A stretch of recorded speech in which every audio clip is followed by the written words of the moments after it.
노역으로 비난을 받고 있는 허재호 전 대주그룹 회장이 다시 검찰에 소환돼 조사받았습니다. 허 씨는 국민께 죄송하다며 벌금을 납부하겠다고 말했습니다. 공직자들의 재산 공개 결과 광주와 전남 지역 시도지사 후보들은 10억 원대 이상의 재력가인 것으로 나타났습니다.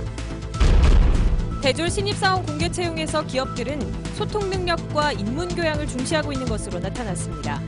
창업으로 눈을 돌리는 청년들도 늘고 있습니다. 프로야구 정규 시즌이 내일 개막하는 가운데 기아 타이거즈가 무사고와 우승을 바라는 기원제를 열고 필승을 다짐했습니다. 여러분 안녕하십니까? 광주 MBC 뉴스데스크입니다.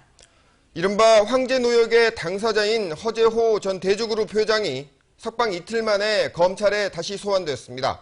지금 이 시각까지도 검찰에서 조사를 받고 있습니다. 허 씨는 국민께 죄송하다며 가족을 설득해 벌금을 내겠다고 말했습니다. 첫 소식 김인정 기자입니다. 허재호 대주그룹 전 회장이 이른바 황제 노역을 중단한 지 이틀 만에 검찰에 소환됐습니다. 점퍼 차림의 슬리퍼형 샌들을 신고 차에서 내린 허 전 회장은 벌금 문제를 빠른 시일 안에 해결하겠다고 밝혔습니다. 심려를 끼쳐서 죄송합니다. 벌금은 가족을 설득해요. 빠른 시일 내로 납부하겠습니다.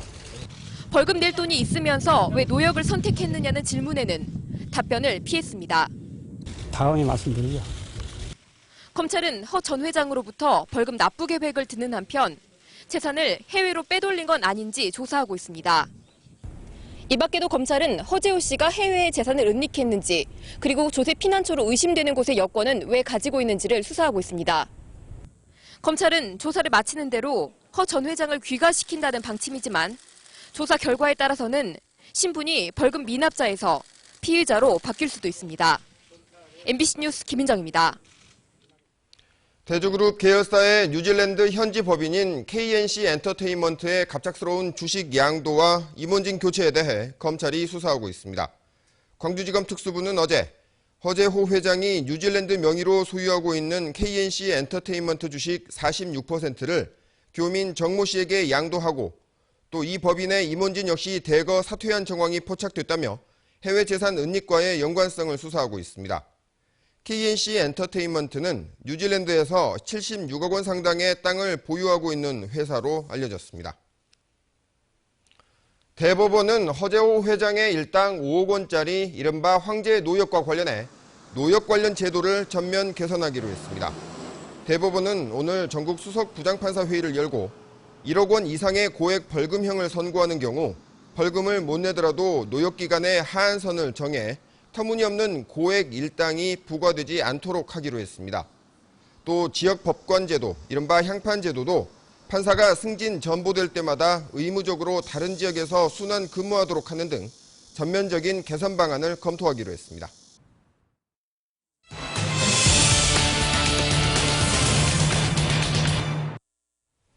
오늘 집중 취재는 우리 지역 젊은이들의 취업과 창업 문제를 짚어보겠습니다. 대기업들의 신입사원 채용이 시작됐는데 올해는 좋은 스펙과 많은 자격증, 이런 것보다는 소통 능력, 인문학적 소양 등을 본다고 합니다. 먼저 황성철 기자입니다. 다음 달 3일까지 신입사원 원서를 받고 있는 금호그룹은 천편일률적인 스펙 위주의 채용 방식을 탈피했습니다. 금호는 성실하고 부지런한 사람, 연구하고 공부하는 사람, 진지하고 적극적인 사람을 새로운 인재상으로 삼습니다. 아름다운 기업을 표방하는 금호 아시아나의 경우 윤리적으로나 도덕적으로 내세울 수 있는 한 가지를 지원자들에게 요구하고 있습니다. 영어 점수라든지 그리고 출신 학교 등의 스펙을 벗어나서 인성은 잘 갖추어져 있는지 그리고 그룹이 추구하는 인재상과는 잘 부합하는지 등을 중점적으로 살펴보고 있습니다. 현재 삼성그룹은 오는 28일까지 지원서를 접수하고 다음 달 13일 직무 적성 검사를 치릅니다. SK와 LG, 현대, 하나, 두산 대림그룹 등도 대졸 신입사원 공채에 들어갔는데 이들 기업의 인재 채용 방식이 바뀌고 있습니다. 스펙과 자격증보다는 직무와 관련된 전문성과 인문학적 소양을 중시하고 있습니다. 또 면접을 강화해 소통 능력 평가에 중점을 두는 등 맞춤형 인재를 찾고 있습니다. 어떤 부서에 따라서 채용 조건이 달라지고 또 평가 기준이 달라질 수 있기 때문에 그거에 맞는 맞춤 전략을 짜야 된다고 봅니다. 면접위원들에게 지원자의 스펙 관련 정보를 제공하지 않는 등 채용 제도를 바꾸려는 기업들이 늘고 있습니다. MBC 뉴스 황성철입니다. 다음으로는 청년 창업입니다. 정부나 자치단체가 지원하는 이런저런 청년 창업 제도가 많은데 그렇다고 준비 없이 무턱대고 창업에 뛰어들었다가는 낭패를 보기 쉽습니다. 집중 취재 계속해서 이재원 기자입니다. 광주 테크노파크에 둥지를 튼 한 중소기업. 좁은 골목길이나 공원 등에서 효율적으로 사용할 수 있는 산업용 청소기를 개발해 틈새 시장을 노리고 있습니다. 지난해 제품 개발을 마치고 올해부터는 자치단체를 상대로 본격적인 판로 확대에도 나서고 있습니다. 이처럼 창업 2년 만에 시장 개척을 노릴 수 있었던 데는 테크노파크의 창업 지원 제도의 도움이 컸습니다. 어떤 자금이나 인력 이런 것들로 인해서 그 창업 초기 기업들이 어려움을 겪는데 그런 도움으로 인해서 혼자 힘으로 하는 것보다는 좀 더 쉽게 시작을 했고요. 지난 2010년부터 시작된 테크노파크의 지원 사업을 통해 지금까지 창업한 40대 미만의 사업자는 모두 234명. 청년 실업이 날로 심각해지면서 사업 지원을 원하는 예비 창업자가 올해는 123명에 달했습니다. 이들 신청자들에 대해서는 사업성 검증을 통해 최대 2천만 원의 창업 자금이 지원됩니다. 하지만 초기에 창업했던 기업들의 5년 생존율이 40% 미만에 그칠 만큼 창업 전 철저한 시장 조사와 함께 기술력도 필수적입니다. 주로 자기가 창업에 있는 의지를 꾸준히 갖고 계신 분들 또는 아이디어를 꾸준히 창출하신 분들이 성공 확률이 굉장히 높습니다. 테크노파크도 창업 기업이 성공적으로 사회에 안착할 수 있도록 경영 지원과 판로 확대 등 꾸준한 컨설팅에 나설 계획입니다. MBC 뉴스 이재원입니다. 오늘 재산이 공개된 광주 전남 시도지사 후보들은 10억대 이상의 재력가인 것으로 드러났습니다.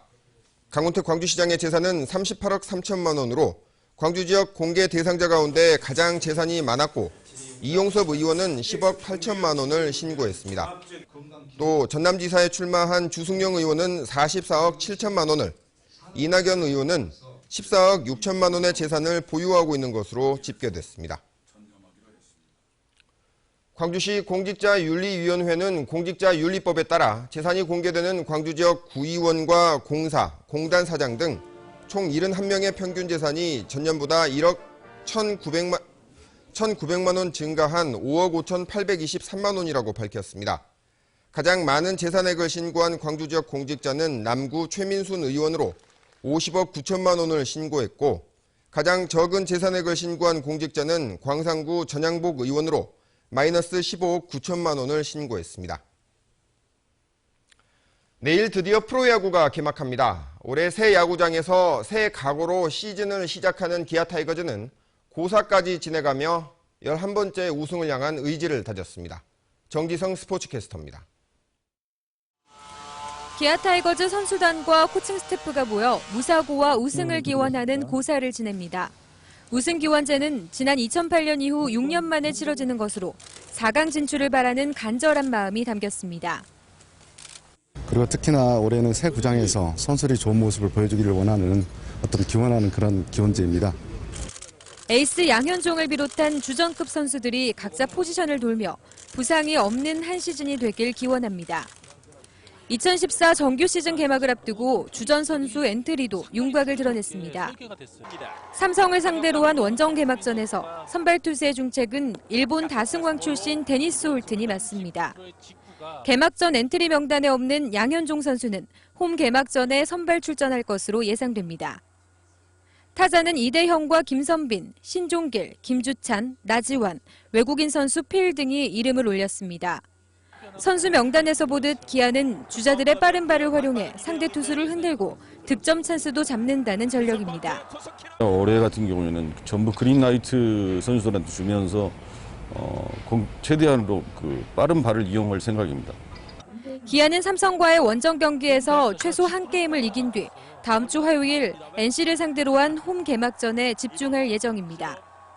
기아 타이거즈는 홈 개막 경기에 다양한 이벤트를 준비했습니다. 팬들과 함께하는 올 시즌이 될 것으로 기대됩니다. MBC 뉴스 정지성입니다.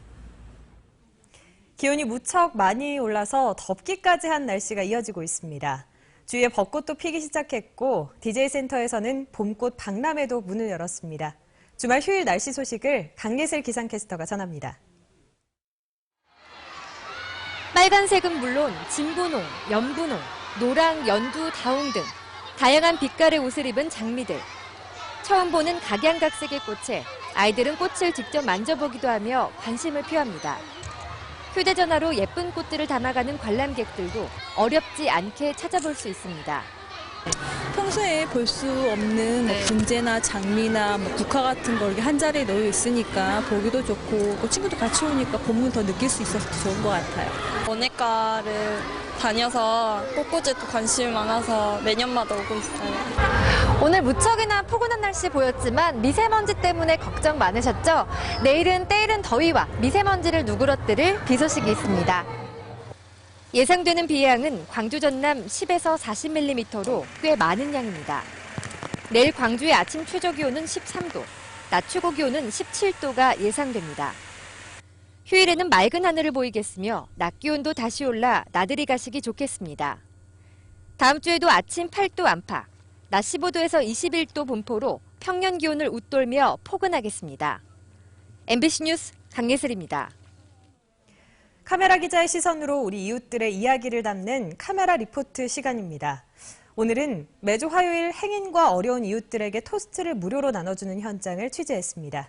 윤순진 카메라 기자가 취재했습니다.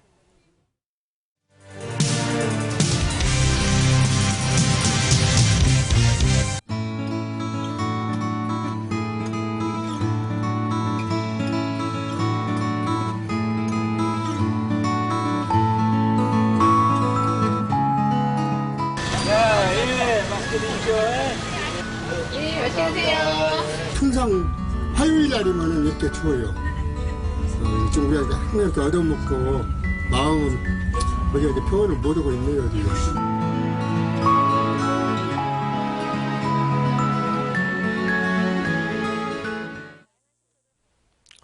장애인 부모와 치매를 앓는 조부모 밑에서 가장 역할을 하던 중학생이 스스로 목숨을 끊었습니다.